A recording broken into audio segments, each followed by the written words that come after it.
आज जो चीज हम डिस्कस करेंगे वो है आपके पास लाइट डिपेंडेंट रेजिस्टर। इस लाइट डिपेंडेंट रेजिस्टर को हम असल में एलडीआर भी कहते हैं। तो एलडीआर यानी कि लाइट डिपेंडेंट रेजिस्टर आपके पास एक ऐसा रेजिस्टर है जिसकी resistance decreases with intensity of light.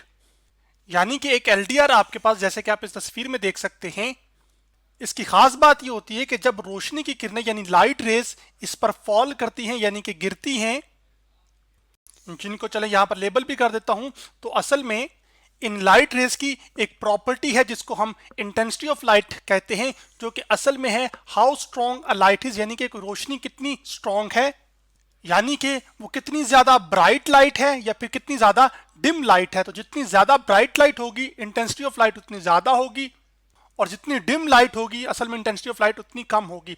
तो आपके पास लाइट डिपेंडेंट रेजिस्टर की खास बात यह है कि इनकी जो रेजिस्टेंस है वो इंटेंसिटी ऑफ लाइट के साथ डिक्रीज करती है। यानी कि जो रेजिस्टेंस है आपके पास इसकी वो इस रेजिस्टर की वो असल में इनवर्सली प्रोपोर्शनल है किसके, इंटेंसिटी ऑफ लाइट के, जिसको हम आई से लेबल करेंगे। तो यानी कि जितनी इंटेंसिटी ऑफ लाइट ज्यादा होगी एक्चुअली आपके पास रेजिस्टेंस उतनी कम होगी, जिसको डाउन एरो से रिप्रेजेंट कर रहा हूं। और जबकि जितनी इंटेंसिटी ऑफ लाइट कम होगी असल में रेजिस्टेंस उतनी ज्यादा होगी, जिसको आप एरो से रिप्रेजेंट कर रहा हूं। जबकि अगर रजिस्टर की बात करें हम, तो रजिस्टर असल में आपके पास एक मटेरियल होती है, तो जो प्रॉपर्टी ऑफ मटेरियल है to resist flow of charges, इसको असल में हम रेजिस्टेंस कहते हैं। यानी कि ये जो रेजिस्टेंस है ये असल में एक मटेरियल की प्रॉपर्टी है कि ये चार्जेस के फ्लो को क्या करती है, रोकती है। और इस चीज को आप इस एनिमेशन से भी समझ सकते हैं, जो कि मैंने fet.colorado.edu की वेबसाइट से ली है, जिसमें आपके पास एक ये बैटरी है, 7 वायर्स कनेक्टेड हैं और यहाँ पर एक बल्ब है। जब मैं क्लोज पाथ बनाता हूं तो चार्जेस क्या करेंगे, फ्लो करेंगे। तो आप देख रहे हैं कि चार्जेस अब आसानी के साथ फ्लो कर रहे हैं। लेकिन अब अगर मैं यहाँ पर रेजिस्टेंस बल्ब की बढ़ा दूं जैसे कि यहाँ पर, तो आप ये देख रहे हैं कि जो चार्जेस के फ्लो की रफ्तार है वो असल में क्या होगी है, वो कम होगी है। तो यानी कि रेजिस्टेंस असल में चार्ज के फ्लो को रोकती है। और उसके साथ साथ आप ये भी देख रहे हैं कि जब बल्ब की रेजिस्टेंस ज्यादा है तो इसकी जो रोशनी है, ये जो इंटेंसिटी है वो कम है, यानी कि ये कम ब्राइट है। लेकिन रेजिस्टेंस अगर मैं कम करता हूं तो ये बल्ब ज्यादा ब्राइट हो रहा है। देख रहे हैं आप, जैसे कि अब ये बल्ब ज्यादा ब्राइट है। ये जो लाइट डिपेंडेंट रेजिस्टर हैं, जिनको हम एलडीआर भी कहते हैं, इनको असल में हम इलेक्ट्रिक सर्किट्स के अंदर, जैसे कि आपने पीछे देखा था, जैसे आपके पास एक ये सर्किट है ना, तो सर्किट्स के अंदर आप लाइट डिपेंडेंट रेजिस्टर को इस तरीकेकार से, एक इस तरीकेकार से और एक इस तरीकेकार से रिप्रेजेंट कर सकते हैं, जिसमें आपके पास ये जो चीज है और ये असल में रेजिस्टेंस के सिंबल हैं। और जबकि जो तीर के निशान ये वाजिया करते हैं कि इनकी जो रेजिस्टेंस है वो असल में तब्दील हो सकती है। तो अब ये जो लाइट डिपेंडेंट रेजिस्टर हैं आपके पास, ये असल में मेड अप होते हैं किससे, सेमीकंडक्टर मटेरियल से। यानी कि सेमीकंडक्टर मटेरियल से बनाए जाते हैं जिनकी रेजिस्टेंस क्या हो, वो ज्यादा हो, यानी कि चार्जेस को फ्लो करने से ये मटेरियल रोकेंगे। तो यूं भी कह सकता हूं कि जो रेजिस्टर होगा असल में वो सेमीकंडक्टर मटेरियल का होगा, और उसकी जो प्रॉपर्टी है वो क्या है, वो रेजिस्टेंस है। और जो सेमीकंडक्टर मटेरियल इस्तेमाल किया जाता है इन एलडीआर यानी कि लाइट डिपेंडेंट रेजिस्टर को बनाने के लिए, वो कैल्शियम सल्फाइड है। जबकि अगर हम बात करें कि सेमीकंडक्टर्स क्या होते हैं, तो सेमीकंडक्टर्स आपके पास are materials with properties that falls between a good conductor like copper and good insulator like rubber. यानी कि ये आपके पास ऐसे मटेरियल्स हैं जो ना तो बहुत अच्छे कंडक्टर होते हैं जैसे कि कॉपर, और ना ही बहुत बुरे इंसुलेटर होते हैं जैसे कि रबर। इनकी जो प्रॉपर्टीज होती हैं वो इन बिटवीन होती हैं अच्छे कंडक्टर और एक अच्छे इंसुलेटर के बीच की। या फिर यूं भी कहा जा सकता है कि सेमीकंडक्टर मटेरियल्स के अंदर आपके पास जैसे कंडक्टर्स के अंदर चार्जेस फ्लो होते हैं, वैसे सेमीकंडक्टर्स के मटेरियल के अंदर इतनी आसानी के साथ फ्लो नहीं होंगे, लेकिन वो इंसुलेटर से ज्यादा बेहतर तौर पर कंडक्ट कर सकते हैं इलेक्ट्रिसिटी को। अब हम डिटेल के साथ देखते हैं कि इंटेंसिटी ऑफ लाइट के बदलने से रेजिस्टेंस कैसे तब्दील होती है। तो मान लीजिए कि आपके पास यहां पर ये एक लाइट डिपेंडेंट रेजिस्टर जो कि एलडीआर है और उसके ऊपर लाइट रेस फॉल कर रही हैं। तो अब ये जो एलडीआर है, लाइट डिपेंडेंट रेजिस्टर है, ये क्योंकि आपके पास सेमीकंडक्टर मटेरियल से मिलकर बना हुआ है, तो हम एटॉमिक लेवल पर उसके जो एटम्स हैं उनको यूं रिप्रेजेंट अभी समझाने के तौर पर कर सकता हूं आपके लिए कि ये आपके पास एक सेमीकंडक्टर मटेरियल के एटम्स हैं, जिसमें ये आपके पास जो पॉजिटिवली चार्ज है ये न्यूक्लियस है आपके पास, जबकि सर्कुलर ऑर्बिट्स में जो आपको ये वाइट नजर आ रहे हैं नेगेटिवली चार्ज, ये असल में इलेक्ट्रॉन्स हैं। तो न्यूक्लियस और इलेक्ट्रॉन मिलकर एक एटम बनाते हैं। अब शुरू में आप क्या करते हैं कि इस एलडीआर को बिल्कुल इसी तरह रहने देते हैं, इसके ऊपर कोई लाइट शाइन नहीं करती। तो फिर मैं यूं कह सकता हूं कि initially no light is shine. तो जब आपने शुरू में कोई लाइट शाइन नहीं की तो आपके पास इस एलडीआर की जो रेजिस्टेंस है वो बहुत ज्यादा होगी। यानी कि इस सेमीकंडक्टर के जो एटम्स हैं आपके पास, इसके इलेक्ट्रॉन्स इनिशियली फिर फ्री नहीं होंगे, यानी कि वो इलेक्ट्रॉन्स अपने न्यूक्लियस के इर्द गिर्द सर्कुलर ऑर्बिट्स में रिवॉल्व करते जाएंगे या ऑर्बिट करते जाएंगे। अब आप क्या करते हैं कि इन लाइट रेज को शाइन करते हैं इस एलडीआर के ऊपर, तो फिर मैं कह सकता हूं लाइट शाइन्स। अब जो लाइट है वो असल में एक फॉर्म ऑफ एनर्जी है, तो मैं कह सकता हूं कि जब लाइट शाइन करेगी तो उसके पास क्या है, एनर्जी है। तो अब ये जो लाइट एनर्जी होगी वो असल में इस एलडीआर के जो एटम्स हैं, ये सेमीकंडक्टर मटेरियल के जो एटम्स हैं, वो इस एनर्जी को क्या करेंगे, एब्जॉर्ब करेंगे। तो फिर मैं कह सकता हूं light energy absorb by the atoms of semiconductor material. जब इन इंडिविजुअल एटम्स को एनर्जी मिलेगी तो जिस ताकत ने इस इलेक्ट्रॉन को न्यूक्लियस के साथ जोड़ के रखा हुआ है वो असल में ताकत या फोर्स वो कम पड़ जाएगी एज कंपेयर टू जो आपने लाइट एनर्जी शाइन की है या जो एनर्जी उस इलेक्ट्रॉन ने अब एब्जॉर्ब की होगी। जिसकी वजह से क्या होगा कि आपके पास उस एटम से इलेक्ट्रॉन्स क्या होना शुरू हो जाएंगे, फ्री होना शुरू हो जाएंगे। यानी कि हर एक एटम से इलेक्ट्रॉन्स क्या होना शुरू हो जाएंगे, फ्री होना शुरू हो जाएंगे। और जब इलेक्ट्रॉन्स फ्री हो जाएंगे तो फिर इसका मतलब है ये जो इलेक्ट्रॉन जो कि असल में चार्जेस हैं वो क्या करेंगे, फ्लो करेंगे। और जब चार्ज फ्लो करता है तो असल में क्या बनता है, करंट।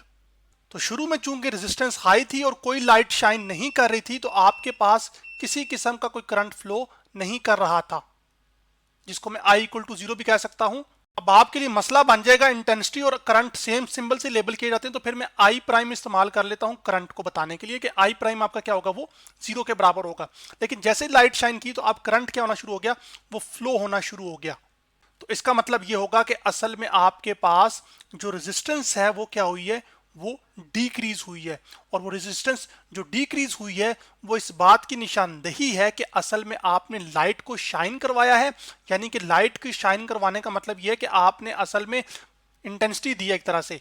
तो अगर आप मुसलसल इंटेंसिटी यानी कि रोशनी की शिद्दत को बढ़ाते जाएंगे, यानी कि लाइट को ब्राइट करते जाएंगे, तो करंट आपके पास आसानी के साथ फ्लो होगा और रेजिस्टेंस डिक्रीज हो जाएगी। चलें, करंट और इंटेंसिटी को फर्क करने के लिए मैं यहां पर इसके नीचे I प्राइम के नीचे करंट भी लिख देता हूं यहां पर, ताकि भूले ना आप। जबकि यहां पर मैं आपके लिए इंटेंसिटी लिख देता हूं, ये वाला I। अभी जो सारी एक्सप्लेनेशन मैंने आपके लिए पेश की है इसको मैं आपके सामने एक एनिमेशन से दोबारा क्लियर कर देता हूं ताकि कोई कमी कोताही रह जाए तो वो पूरी हो जाए। ये एनिमेशन मैंने technologystudent.com की वेबसाइट से ली है, जिसमें आप देख सकते हैं कि आपके पास ये एक टॉर्च लाइट है, ठीक है, और ये आपके पास एलडीआर है। शुरू में जब टॉर्च लाइट ऑन नहीं थी तो आपके पास ये चार्ज जो कि स्टार है असल में इसी तरफ फ्लो कर रहा था, बस जैसे कि आप देख रहे हैं। लेकिन जैसे ही आपके पास अब टॉर्च लाइट ऑन होगी तो ये जो स्टार है इसको चार्ज समझ लीजिए, तो ये आसानी के साथ क्या कर रहा है, फ्लो कर पा रहा है। तो ये उसी बात की निशानदेही है जो मैंने आपको भी बताई थी शुरू में भी, कि आपके पास जब इंटेंसिटी ऑफ लाइट बढ़ती है तो रेजिस्टेंस क्या हो जाती है, वो कम हो जाती है।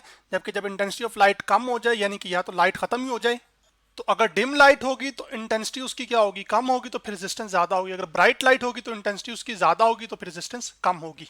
लेकिन अगर आप लाइट शाइन ही नहीं करेंगे तो फिर तो उसकी कोई इंटेंसिटी नहीं होगी। तो फिर जो एलडीआर की रेजिस्टेंस होगी वो असल में वही रेजिस्टेंस होगी जो जिस चीज से वो मिलके बना हुआ है, और वो सेमीकंडक्टर मटेरियल होगा, तो जिसकी जो उसकी रेजिस्टेंस होगी असल में वही उसकी रेजिस्टेंस होगी। अब एक और इंपॉर्टेंट चीज वो ये है कि हम यहाँ पर एक ग्राफ ले आते हैं जो कि रेजिस्टेंस और इंटेंसिटी के बीच में है, लाइट इंटेंसिटी के बीच। इसमें लाइट इंटेंसिटी को हॉरिजॉन्टल एक्सिस पे प्लॉट किया गया है, जबकि रेजिस्टेंस को वर्टिकल एक्सिस पे, क्योंकि लाइट इंटेंसिटी आपके कंट्रोल में है और रेजिस्टेंस वो चीज है जो कि इंटेंसिटी ऑफ लाइट के बदलने से तब्दील हो रही है। अब इस ग्राफ को अगर आप देखें तो ये ग्राफ ऐसा लग रहा है जैसे डीके कर रहा है, यानी कि गिरता हुआ ग्राफ आपको दिखाई दे रहा है ना।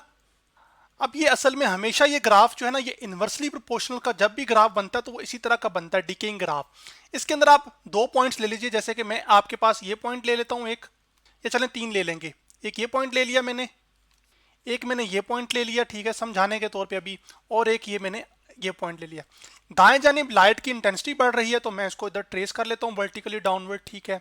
इसी तरह इसको भी नीचे ट्रेस कर लेता हूँ, हॉरिजॉन्टली इसको मैं इधर ट्रेस कर लेता हूँ, ठीक है। लाइन को खींच रहा हूँ सिर्फ इसको इस पॉइंट पर, और इसी तरह इसको इस पॉइंट पर। अब अगर आप देखें तो आपको क्या फर्क नजर आ रहा है, एक लाइन में यहां से वर्टिकली यूं भी खींच लेता हूं ताकि वो सारी बात क्लियर हो। अब हॉरिजॉन्टल एक्सिस पे लाइट इंटेंसिटी बढ़ रही है, यानी कि यहां पर इंटेंसिटी कम है जबकि यहां ज्यादा है और यहां पर सबसे ज्यादा है, जबकि वर्टिकल एक्सिस में ऊपर की जानिब जो रेजिस्टेंस है वो बढ़ रही है। तो आप क्या देख रहे हैं कि जब इंटेंसिटी ऑफ लाइट कम है तो असल में रेजिस्टेंस की वैल्यू सबसे ज्यादा है। उसी तरह जब इंटेंसिटी ऑफ लाइट सबसे ज्यादा है इस पॉइंट पर तो उस वक्त रेजिस्टेंस सबसे कम है। तो फिर ये जो बात थी कि रेजिस्टेंस इनवर्सली प्रोपोर्शनल इंटेंसिटी के, वो इस ग्राफ से खुद ब खुद अभी आपने देखा कि वेरीफाई हो रही है कि अगर इंटेंसिटी ज्यादा है तो फिर आपके पास रेजिस्टेंस ऑफ लाइट या resistance of the semiconductor material वो क्या होनी चाहिए, वो फिर कम होनी चाहिए। इसी तरह अगर आप किसी इंटरमीडिएट यानी कि किसी बीच के पॉइंट पर हैं तो उसके करॉस्पॉन्डिंग जो लाइट इंटेंसिटी होगी उसके करॉस्पॉन्डिंग आपको रेजिस्टेंस मिलेगी। तो अगर लाइट इंटेंसिटी ज्यादा होगी तो फिर रेजिस्टेंस भी क्या होगी, वो फिर कम होगी। एक चीज आप और याद रख लीजिए जो बताने के लिए है कि जब भी इनवर्सली प्रोपोर्शनल का ग्राफ हो ना दो क्वांटिटीज के बीच में, तो वो आपको हमेशा इस तरह का डिकेइंग ग्राफ मिलेगा अगर दोनों की जो पावर है वो 1 हो। जैसे कि आई इंटेंसिटी जो है उसकी पावर भी 1 है और रेजिस्टेंस की जो पावर है वो भी 1 है, तो आपको यूं ग्राफ हमेशा डिकेइंग ही मिलेगा। अब हम आगे बढ़ते हैं और एलडीआर की एप्लीकेशंस की बात करते हैं। तो सबसे पहली एप्लीकेशन है वो ये है कि आप एलडीआर को यूज कर सकते हैं एज लाइट सेंसर, यानी कि जैसे ही लाइट पड़े तो आपके पास जो बल्ब है वो रोशन हो जाए। इस चीज को एनिमेशन से देख लेते हैं। जैसे ये एनिमेशन मैंने technologystudent.com की वेबसाइट से ली है, जिसमें आपके पास ये देख रहे हैं कि ये आपके समझ लें कि ये लाइट का सोर्स है। जैसे इस एलडीआर पे पड़ेगा तो आपका बल्ब रोशन हो जाएगा, जैसे ही दूर जाएगा इससे खत्म होगी तो बल्ब ऑफ, जैसे ही पास आया ऑन, दूर गया ऑफ। तो यानी कि सेंसर के तौर पर आपके पास एलडीआर काम कर सकता है, लाइट सेंसर। जैसे ही लाइट को सेंस करेगा तो बल्ब ऑन कर देगा और जैसे ही इसे दूर लेके जाएंगे यानी कि रोशनी खत्म होगी तो बल्ब ऑफ हो जाएगा। इसी तरह इन एलडीआर्स का इस्तेमाल जो कि लाइट डिपेंडेंट रजिस्टर होते हैं, इनका हम इस्तेमाल स्ट्रीट लाइट्स के अंदर भी करते हैं। इसको अगर हमें जरूरत पड़ी आगे सीखने की तो फिर हम उसमें ये चीज डिस्कस करेंगे। तो आज हमने लाइट डिपेंडेंट रजिस्टर के बारे में स्टडी किया।